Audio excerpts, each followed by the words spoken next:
Karibu katika episodi ya 5 ya matunda ya maamuzi.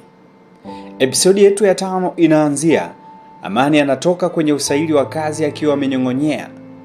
Amani aliamini huu ungekuwa mwanzo mpya wa maisha yake. Lakini kama ilivyokuwa mara nyingi, matumaini yake yalikatishwa ghafla. Kwa nini mimi? Kila ninapokaribia kufanikiwa kuna kitu kinaharibika. Kwa nini maisha yangu yamekuwa hivi?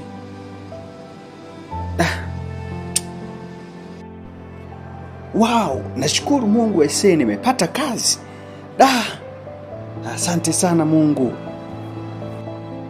Vipi mwanangu? Usaili uliendeleaje? Mama, nimekosa tena.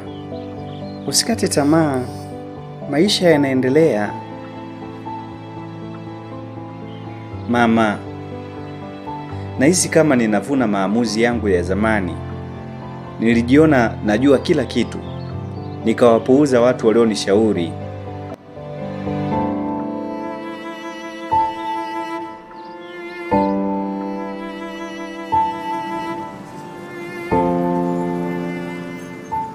Kijana, mbona siku hizi umebadilika sana? Mzee, maisha, nimechoka kupigana na maisha.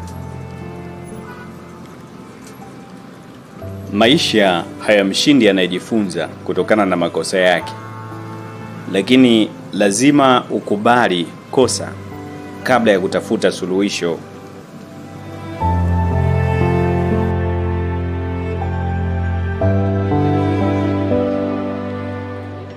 Rafiki yangu,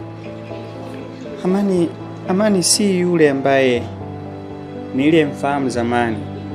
Anaonekana kubeba mzigo mkubwa moyoni. Sasa unafikiri atabadilika? Kila mtu ana nafasi yake ya kubadilika, lakini lazima akubali ukweli kwanza. Naam. Kwa mara ya kwanza Amani alianza kujiuliza swali ambalo lingeweza kubadilisha maisha yake yote. Je, baba yake alikuwa nani? Na kwa nini jina lake alikuwahi kutajwa?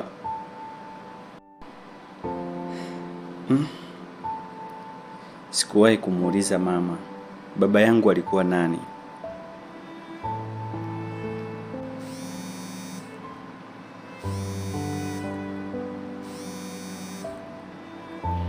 Amani, ni wakati wako umefika ujue kweli kuhusu baba yako.